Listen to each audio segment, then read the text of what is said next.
19 साल की उम्र में जब मैं अपने शहीद पिताजी के टुकड़े घर लाई तो मैं नाराज थी इस देश से। मैं नाराज थी। मेरे दिल में ये भावना थी। मैंने अपने पिता को भेजा, तुम्हारा काम था सुरक्षित रखना। मैंने अपने पिता को हिफाजत से तुम्हारे पास भेजा और तुमने ये टुकड़े लौटा दिए मुझे, और वो टुकड़े इस झंडे में लपेटे हुए थे, देश के झंडे में। मैं नाराज थी। नमस्कार। वायनाड उपचुनाव की घोषणा के साथ ही प्रियंका गांधी के कदम दक्षिण की तरफ बढ़ गए हैं। दक्षिण का यह रूट प्रियंका गांधी के लिए लक्की साबित होगा। कांग्रेस की महासचिव प्रियंका गांधी जब दक्षिण से विजय श्री का आशीर्वाद लेकर उत्तर लौटेंगी तो कांग्रेस चमक उठेगी। ये किसी ज्योतिषी की भविष्यवाणी नहीं है, ये तथ्यों का अंकगणित है। एक एक कर इन तथ्यों को सामने रखूंगा। पहले कांग्रेस की ये वीडियो देखिए।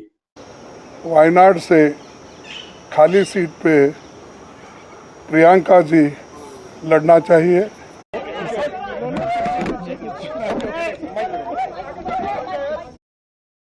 लोकसभा चुनाव के तुरंत बाद के इस वीडियो को विधिक रूप देते हुए कांग्रेस ने प्रियंका गांधी को वायनाड से प्रत्याशी बना दिया है। 19 साल की उम्र में जब मैं अपने शहीद पिताजी के टुकड़े घर लाई तो मैं नाराज थी इस देश से। मैं नाराज थी। मेरे दिल में ये भावना थी। मैंने अपने पिता को भेजा, तुम्हारा काम था सुरक्षित रखना। मैंने अपने पिता को हिफाजत से तुम्हारे पास भेजा और तुमने ये टुकड़े लौटा दिए मुझे, और वो टुकड़े इस झंडे में लपेटे हुए थे, देश के झंडे में। मैं नाराज थी। मैं समझती हूं शहादत की का क्या मतलब है। जैसे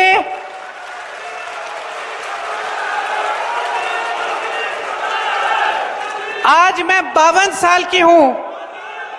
आज मैं 52 साल की हूं। पहली बार मैंने ये चीज सार्वजनिक ऐसे मंच पे कही है।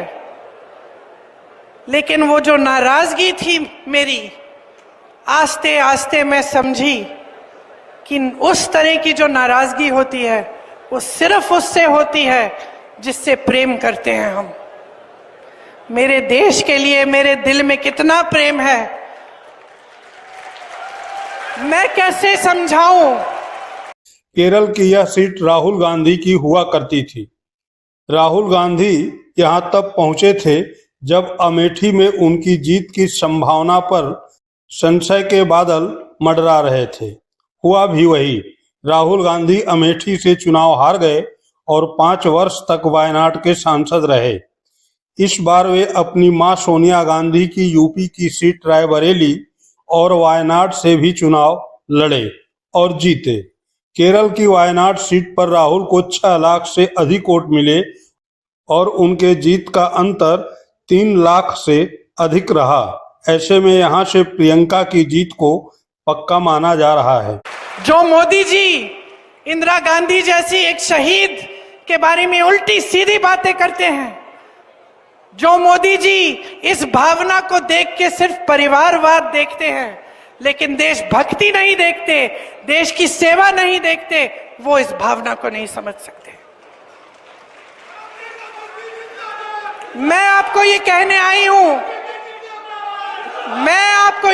आई हूं कि हमें देशद्रोही कहें, हमें घर से निकाल दें, मेरे भाई को संसद से निकाल दिया, हम पे केस डाले।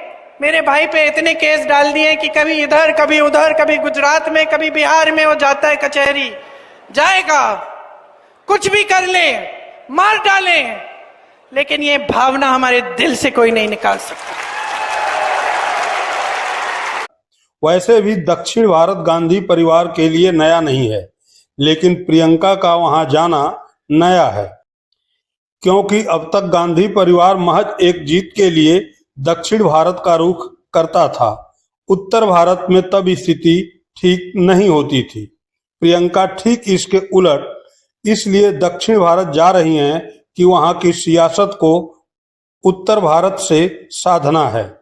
प्रियंका के पास उत्तर भारत के अनेक राज्य से लोकसभा और राज्यसभा से ऑफर है, लेकिन प्रियंका चुनाव लड़कर संसद में जाना चाहती हैं और दक्षिण भारत से जाना चाहती हैं।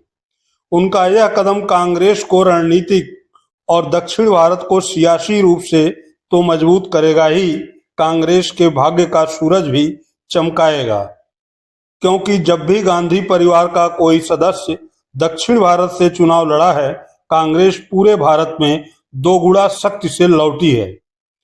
आइए इसे विस्तार से जानते हैं। 1975 में इंदिरा गांधी ने अपने जीवन की सबसे बड़ी गलती की थी और उन्होंने आपातकाल लगा दिया था। आपातकाल के ठीक बाद 1977 के लोकसभा चुनाव में इंदिरा गांधी रायबरेली से राजनारायण से चुनाव हार गईं। अगले साल उन्होंने संसद में प्रवेश करने के लिए एक सुरक्षित सीट से चुनाव लड़ने का फैसला किया। वह सुरक्षित सीट कर्नाटक में चिकमगलूर थी, जहां विपक्षी दलों का बहुत कम प्रभाव था। कांग्रेस नेता डीबी चंद्रेगौड़ा द्वारा जीती गई यह सीट इंदिरा गांधी के लिए खाली करा दी गई। चिकमगलूर तब कांग्रेस का गढ़ था, जहां सभी 8 विधानसभा सीटें पार्टी के पास थीं और वास्तव में इंदिरा के लिए एक सुरक्षित सीट साबित हुई। इंदिरा गांधी ने तब जनता पार्टी के वीरेंद्र पाटिल को हराकर जीत हासिल की। इस चुनाव अभियान के दौरान एक लोकप्रिय नारा भी उछला, एक शेरनी 100 लंगूर, चिकमगलूर चिकमगलूर। यह नारा विभाजित विपक्ष की ओर इशारा करता था। चिकमगलूर में इंदिरा गांधी की जीत को उनके पुनर्जन्म के रूप में देखा गया, क्योंकि उन्होंने आपातकाल के कलंक को दूर किया था और लोकसभा चुनाव में जीत हासिल कर प्रधानमंत्री बनी। इसके बाद इंदिरा गांधी ने 1980 के लोकसभा मध्यावधि चुनाव में रायबरेली के अलावा दक्षिण भारत में एक सुरक्षित सीट से लड़ने का फैसला किया। वह सीट तत्कालीन आंध्र प्रदेश में मेडक थी, अब यह तेलंगाना में है। मेडक को चुनना रायबरेली में इंदिरा गांधी की संभावनाओं के बारे में उनकी सतर्कता को दर्शाता है। इंदिरा गांधी ने जनता पार्टी के तेज तर्रार नेता एस जयपाल रेड्डी को हराया, जो बाद में कांग्रेस में शामिल हो गए। इंदिरा ने रायबरेली सीट छोड़ दी और 1984 से अंत तक मेडक का प्रतिनिधित्व करती रहीं। यही नहीं, तत्कालीन कांग्रेस अध्यक्ष सोनिया गांधी ने अमेठी के पारिवारिक निर्वाचन क्षेत्र से चुनाव लड़ने के अलावा 1999 का अपना पहला लोकसभा चुनाव एक बार फिर बेल्लारी को एक सुरक्षित सीट के रूप में चुना गया, क्योंकि कांग्रेस को लगा कि भाजपा सोनिया को अमेठी से संसद में प्रवेश करने से रोकने के लिए किसी भी हद तक जा सकती है।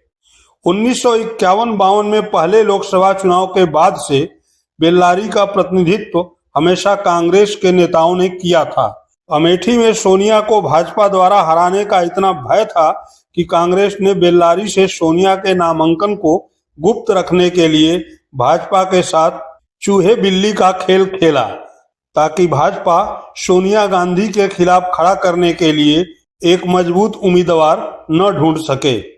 भाजपा को चकमा देने के लिए सोनिया को अंतिम तिथि से एक शाम पहले हैदराबाद ले जाया गया। यहां से उनकी यात्रा के गुप्त चरण के लिए एक छोटा विमान और एक हेलीकॉप्टर खड़ा किया गया, लेकिन भाजपा को कांग्रेस की योजना की भनक लग गई और उसने अपनी कद्दावर नेता सुषमा स्वराज को मैदान में उतारने का फैसला किया। सुषमा ने सोनिया के सामने कड़ी चुनौती रखी। वह रैलियों में मतदाताओं को उनकी मूल भाषा में संबोधित करने के लिए पर्याप्त कन्नड़ भी सीखने में कामयाब रही थी। सोनिया सीट जीतने में सफल रहीं, लेकिन 7% वोटों के अंतर से। सोनिया को इस चुनाव में 4,14,650 वोट मिले थे। इसके बाद 2019 के चुनाव में राहुल गांधी ने भी दक्षिण भारत का रुख किया था। अमेठी में पराजय की डर से राहुल गांधी ने वायनाड से चुनाव लड़ा और जीत हासिल कर लोकसभा में पहुंचे। ये कुछ उदाहरण हैं जो ये साबित करते हैं कि जब जब गांधी परिवार का कोई सदस्य दक्षिण भारत जाता है तो चुनाव जीतने के बाद केवल वही मजबूत नहीं होता है बल्कि कांग्रेस भी मजबूत होती है। दक्षिण भारत ने इंदिरा गांधी को 1977 के सदमे से उबारा, सोनिया गांधी को पहली बार मजबूत नेतृत्व देने के लिए वोट दिया और राहुल गांधी को उनके सबसे बुरे दौर से उबारकर 2019 में संसद में भेजा। लेकिन गांधी परिवार के ये सभी सदस्य तब दक्षिण भारत का रुख किए थे जब उत्तर भारत में उन्हें हार का डर सता रहा था। लेकिन प्रियंका गांधी के साथ ऐसा नहीं है। प्रियंका गांधी दक्षिण भारत से चुनावी सियासत के लिए डेब्यू कर रही हैं। प्रियंका गांधी वायनाड के अलावा कहीं और से चुनाव नहीं लड़ रही हैं। प्रियंका गांधी के चुनाव के पीछे कांग्रेस की सधी रणनीति बताई जा रही है। चर्चा है कि राहुल गांधी जहां उत्तर भारत में पूरा समय देंगे, वहीं प्रियंका गांधी दक्षिण भारत को वायनाड के जरिए साधेंगी। जब मोदी जी मंच पे खड़े होकर मेरे पिता को देशद्रोही बोलते हैं, जब मोदी जी कहते हैं कि मेरे पिताजी ने कोई कानून बदल दिया अपनी मां से विरासत लेने के लिए, तो मेरे दिल